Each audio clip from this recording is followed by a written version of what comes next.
धोखेबाज पति अनोखी कहानी। समर कभी घर में ऑफिस की बात नहीं करता। यही कारण है कि उनके ऑफिस में कभी कभार होने वाली पार्टियां मेरे लेखन में इतनी महत्वपूर्ण है। ऑफिस के समाचार मुझे वहां पर ही मालूम होते थे। कोई भी पति कभी भी अपनी गॉसिप या अफेयर घर में नहीं बताता, लेकिन अगर दूसरों का अफेयर हो तो फट से घर पर सब बातें बताता है। फिर पत्नी पार्टी में दूसरों के साथ मसालेदार खबर शेयर करती है। उस वक्त बताने वाले की आंखों की चमक और सुनने वालों की उत्सुकता देखने लायक होती है। पिछले हफ्ते की पार्टी में मैं सभी महिलाओं में आकर्षक का केंद्र थी। सबसे पहले छवि ने मुझे सबके सामने बेइज्जत करते हुए कहा, उस अकाउंट सेक्शन की पक करने वाली वर्षा से तुम्हारे समीर का अफेयर शुरू है, यह बात सच है क्या? उसके बाद प्रिया, दिव्यानी, मंदाकिनी, अंजलि सभी ने इस खबर की पुष्टि की। उन्होंने कहा कि समर को सिनेमा घर जाते समय होटल में कॉफी पीते हुए देखा गया था, इसलिए शक की कोई गुंजाइश नहीं थी। मैं पूरी तरह से दुखी हो गई। मैं यहाँ से ये दिखाने में सफल रही कि इस खबर का मुझ पर कोई असर नहीं हुआ। मुझे उनकी सलाह और हमदर्दी नहीं चाहिए थी, इसलिए मैं सीधे शौचालय में चली गई। वहाँ एकांत में मेरे मन में दो बातें घटित हुई। किसी भी तरह से ऐसे मामले में पति के साथ लड़ने से कोई फायदा नहीं होगा, हमेशा लड़ाई का असर उल्टा होता है। दूसरी बात, ऐसे में रोने से कोई फायदा नहीं होगा, फिर कुछ अलग चाल चलनी पड़ेगी। मैं वॉशरूम से निकलकर पार्टी हॉल में उनके मामले की गंभीरता का अंदाजा लगाने लगी। तभी मैंने समर और वर्षा को हॉल के एक कोने में मैंने दोनों को हंसते और बातें करते हुए देखा। इस तरह मुझे अचानक अपने पास देखकर दोनों चौंक गए। यह इस बात का प्रमाण था कि उनके मन में चोर है। वर्षा थोड़ी खुश हुई जब मैंने उनकी तारीफ की। तुम कितनी खूबसूरत दिखती हो और तुम्हारे कपड़े बहुत अच्छे हैं। फिर मैं थोड़ी इधर उधर की बातें करती रही। एक चुटकुला सुनाया, इससे उसे राहत मिली और वह खुलकर मुस्कुराने लगी। समर को मेरे व्यवहार में कुछ भी आपत्तिजनक नहीं लगा, इसलिए वह निश्चित हो गया और वहां से चला गया और दूसरे ग्रुप में बातें करने लगा। मैंने अपने गुस्से और नफरत को छुपाते हुए वर्षा के साथ काफी समय बिताया, इसलिए मैंने वर्षा और समर को एक साथ आने का मौका ही नहीं दिया। मैंने वर्षा को बहुत बार कहा कि एक बार घर पर आओ ना। उसने कहा आऊंगी फिर कभी। आखिर में एक बार उसने मुझे घर आने का न्योता भी दिया, जो कि मैं चाहती थी। मैं मन ही मन उदास थी। समर के विश्वासघात से मैं पूरी तरह टूट चुकी थी। हालांकि मन में तय कर रही थी कि उन दोनों को कैसे सबक सिखाया जाए। यह सब हो जाने के बाद मैं घर वापस आई। घर वापस आने पर मेरी सास ने मेरे अवसाद पर ध्यान दिया। वह मुंह से कठोर है, लेकिन दिल से बहुत स्नेही थी। जब उन्होंने ज्यादा जोर देकर पूछा तो मैंने उन्हें सब कुछ बता दिया। उसके बाद 2 दिनों तक हमने ढेर सारे विचारों का आदान प्रदान किया। उनसे बात करके मेरे उदास मन को राहत मिली। कुछ दिनों के लिए समर टूर पर गया। मैंने बिल्कुल ठीक शनिवार चुना और सुबह करीब 10 बजे वर्षा के घर पहुंची। वर्षा ने मुस्कुराकर मेरा स्वागत किया, लेकिन उसकी आंखें चिंता और आश्चर्य से भरी थी। अरे समय था तो इसीलिए मिलने चली आई।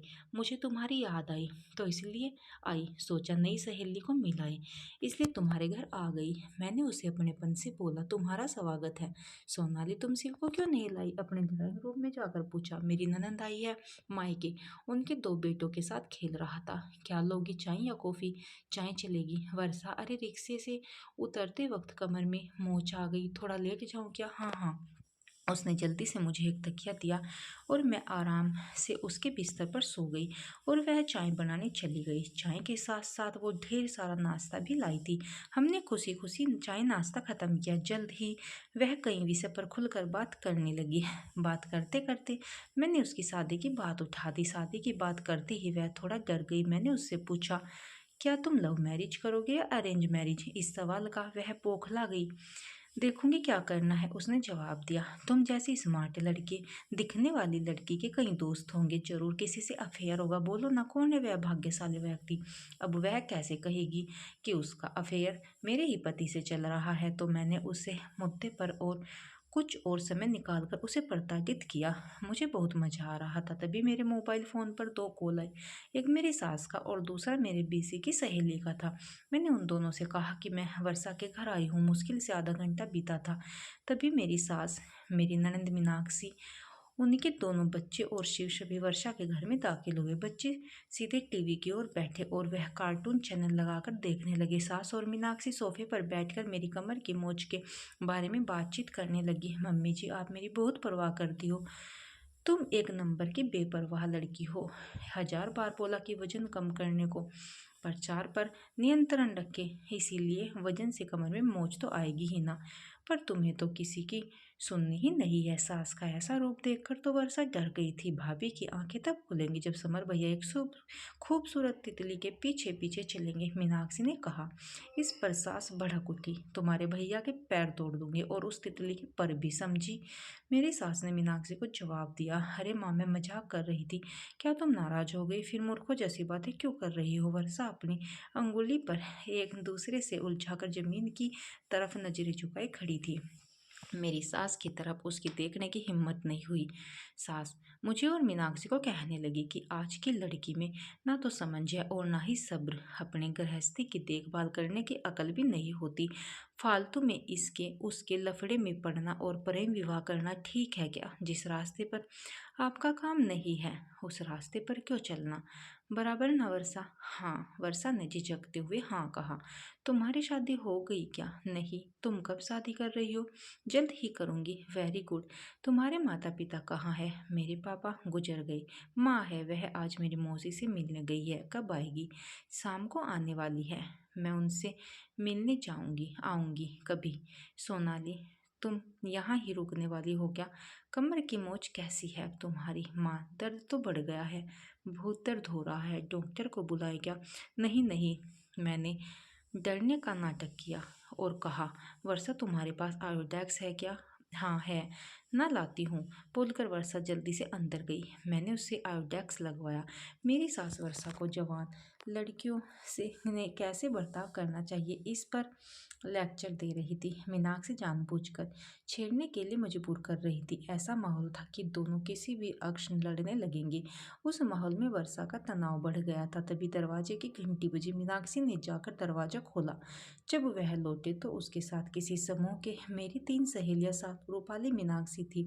यह तीनों बहुत बातूनी है। उनके आगमन ने माँ बेटी के बीच वाक्य युद्ध को रोक दिया। लेकिन रूम का आवाज एकदम ज्यादा बढ़ गया।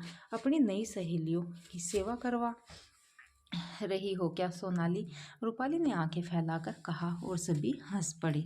वर्षा, तुम्हारे बारे में बहुत सुना है सोनाली से। सोनाली हमेशा तुम्हारे बारे में बोलती रहती है। देखो उसके दिल में बैठकर हमें वहां से मत भगाना।